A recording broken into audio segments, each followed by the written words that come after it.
और सीधा तस्वीरें आपको हम दिखा रहे हैं। दिल्ली इलेक्शन को देखते हुए बीजेपी ने तीसरा संकल्प पत्र अपना जारी कर दिया है। तीसरा संकल्प पत्र जिस पर सभी की निगाहें थी। पहले और दूसरे संकल्प पत्र में वादों की बौछार थी और तीसरे संकल्प पत्र में होगा क्या रहेगा फोकस, ये दिल्ली वाले बड़ी दिलचस्पी के साथ इस वक्त देख रहे होंगे। दिल्ली जहां पर मुख्य मुकाबला कहा जा रहा है बीजेपी और आम आदमी पार्टी के बीच में, अमित शाह आपको तस्वीरों में दिख रहे हैं।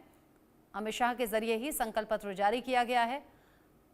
गृह मंत्री अमित शाह बीजेपी के संकल्पों के बारे में अब जानकारी देते हुए जरा सुनते हैं क्या वादे अब दिल्ली के लोगों से किए जा रहे हैं। प्रदेश भारतीय जनता पार्टी की इस प्रेस वार्ता में आप सभी का स्वागत है। जैसा कि आप जानते हैं, आज दिल्ली 2025 विधानसभा चुनाव के लिए भारतीय जनता पार्टी का संकल्प पत्र का अंतिम हिस्सा जारी करने के लिए मैं आप सबके सामने उपस्थित हुआ हूं। जैसी कि भारतीय जनता पार्टी की परंपरा है, हम चुनाव को बहुत गंभीरता के साथ लेते हैं। चुनाव को जनसंपर्क का माध्यम भी मानते हैं और चुनाव के माध्यम से बनने वाली सरकारों के नीति निर्धारण को निश्चित करने के लिए हम जनता के बीच में जाकर चुनाव में भारतीय जनता पार्टी से क्या अपेक्षा है इसकी पृच्छा भी करते हैं। मैं अन्य दलों के नाम दिए बगैर इतना जरूर बताना चाहता हूं कि भारतीय जनता पार्टी के लिए संकल्प पत्र विश्वास का सवाल होता है और करने वाले कामों की सूची होता है। ये कोरे वादे नहीं होते हैं। और विशेषकर 2014 से नरेंद्र मोदी जी ने इस देश के अंदर पॉलिटिक्स ऑफ परफॉर्मेंस को एस्टैब्लिश किया है और भारतीय जनता पार्टी ने जितने भी विधानसभाओं के और लोकसभा के 3 चुनाव आए, उसमें जो वादे किए हैं वो पूरा करने का गंभीरता से प्रयास किया है। हमारा ट्रैक रिकॉर्ड है। इसलिए दिल्ली प्रदेश भारतीय जनता पार्टी ने महिलाओं के साथ, युवाओं के साथ, जे क्लस्टर के निवासियों के साथ, असंगठित मजदूरों के साथ, मध्यम आय वर्ग के लोगों के साथ, पेशेवरों के साथ, व्यापारियों के साथ, झुग्गी झोपड़ी के लोगों के साथ ठेठ नीचे जाकर कंसल्टेशन कर सुझाव प्राप्त करने का काम किया है। अलग अलग प्रकार के 1,08,000 लोगों ने अपना सुझाव देना मुनासिब समझा। 62 प्रकार की अलग अलग समूहों की बैठक की गई और 12,000 से ज्यादा 41 LED वान के माध्यम से ग्रुप मीटिंगों में हमने सुझाव मांगे और ये सुझाव दिल्ली का बजट और दिल्ली की रिक्वायरमेंट, ये तीनों को ध्यान में रखकर ये हमारा संपूर्ण संकल्प पत्र बना है, जिसको हमारे राष्ट्रीय अध्यक्ष जी ने पहले चरण में घोषित किया, उसके बाद श्री अनुराग ठाकुर जी ने घोषित किया और आज पूरा संकल्प पत्र तीसरे चरण के साथ यहां आपके सामने रख रहा हूं मैं।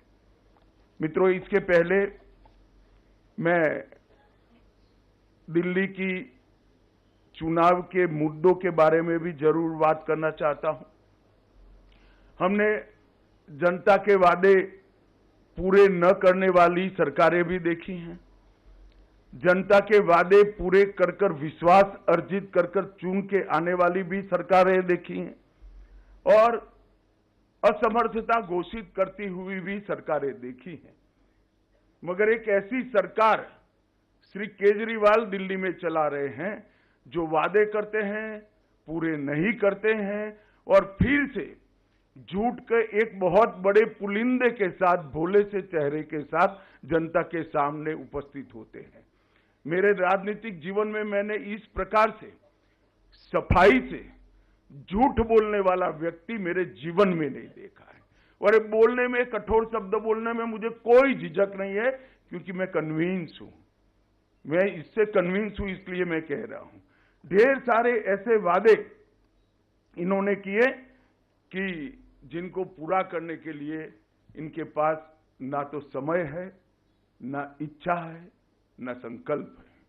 मैं सबसे पहले श्री केजरीवाल को ये याद कराने आया हूं कि इन्होंने कहा था कि मेरी सरकार का कोई मंत्री सरकारी बंगलो नहीं लेंगे, और उन्होंने बंगलो लिया। 10 साल से रह रहे हैं। बंगलो लिया तब तक तो ठीक है, 51 करोड़ से ज्यादा खर्च कर 50,000 गज का 4 बंगलों को मर्ज कर एक शीश महल बनाया, जिसमें 6 करोड़ के डिजाइनर मार्बल है, 4 से 6 करोड़ के मोटराइज पर्दे हैं, 70 लाख के ऑटोमेटिक दरवाजे हैं, 16 स्मार्ट टीवी 64 लाख रुपए के हैं, 50 लाख की कालीन बिछाई गई है, सजावटी पिल्लर 36 लाख से सजावट की गई है, रिक्लाइनर सोफा 10 लाख रुपए का है। और ये घर के अंदर रहकर भी आज तक दिल्ली की जनता को इसका जवाब नहीं दे रहे हैं। मैं पूछने आया हूं, अन्ना के आंदोलन से आपकी राजनीतिक पार्टी का जन्म लिया, सादगी का वादा किया था, कहा था ना गाड़ी लेंगे ना बंगला लेंगे, और 1 करोड़ों रुपयों का घर बनाकर केजरीवाल जी आप रह रहे हो। इसका दिल्ली की जनता आपसे जवाब मांग रही है।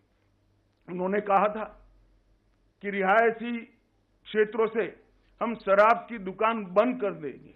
केजरीवाल जी, आप रिहायशी क्षेत्र छोड़िए, आपने स्कूलों को नहीं बख्शा, मंदिरों को नहीं बख्शा, गुरुद्वारों को नहीं बख्शा। इसके करीब में दुकान बनाने का लाइसेंस दे दिया, ठेके दे दिए, और हजारों करोड़ रुपए का घपला, घोटाला, भ्रष्टाचार शराब के अंदर करा है। और इस शराब का घोटाला दिल्ली के शिक्षा मंत्री ने किया है। देश भर में कई घोटाले हुए, मगर मैंने किसी शिक्षा मंत्री को शराब का घोटाला करते हुए नहीं देखा। और जब वो जेल में गए तब मॉरल ग्राउंड पर इस्तीफा देने की जगह गर्व से एज अ मुख्यमंत्री अंदर जेल में भी रहे। मित्रों, उन्होंने कहा था 7 साल में मैं यमुना को एकदम शुद्ध कर दूंगा, लंदन की थेम्स नदी जैसा बना दूंगा। मुझे बरोबर सवाल याद है, उनका बात याद है। और कहा था कि मैं दिल्ली वालों के सामने डुबकी लगाऊंगा।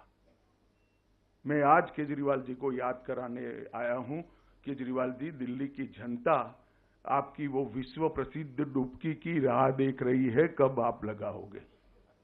और अगर यमुना जी में नहीं लगानी है तो कुंभ चल रहा है, वहां जाकर डुबकी लगा दो, तो कम से कम झूठ बोलने के आपके जो पाप है वो धुल जाएंगे। दिल्ली को फ्री क्लिनिक और अस्पतालों का मॉडल देंगे। इसकी जगह मोहल्ला क्लिनिक नाम का एक नया चीज बनाकर उन्होंने दिल्ली वालों को ठगने का काम किया है। मुझे बताइए, दिल्ली वाले मुझे पूछ रहे हैं, मिलते हैं, पूछते हैं, साहब हमें ऑपरेशन कराना है, कहां जाएं? मोहल्ला क्लिनिक में ऑपरेशन हो रहा है क्या? मोहल्ला क्लिनिक के अंदर एक्सरे हो रहे हैं क्या? मोहल्ला क्लिनिक के अंदर एमडी, स्पेशलिस्ट डॉक्टर उपलब्ध है क्या? आपने कहा था कि हम बिस्तरों की संख्या 2 गुना करेंगे। क्या हुआ उस वादे का? और मोहल्ला क्लिनिक के अंदर भी झूठ मूठ के मेडिकल टेस्ट करवाकर घोटाला करने का काम किया। और मोहल्ला क्लिनिक के नाम पर आप अस्पतालों के, मॉडल अस्पतालों के वादे से मुकर गए। दिल्ली के अस्पतालों में बिस्तरों की संख्या 2 गुना करने का वादा भी आपने पालन नहीं किया। 24 घंटा 7 दिन सप्ताह के स्वच्छ मुफ्त नल से जल देने का वादा भी आपने पूरा नहीं किया। दिल्ली को प्रदूषण मुक्त बनाने के लिए आपने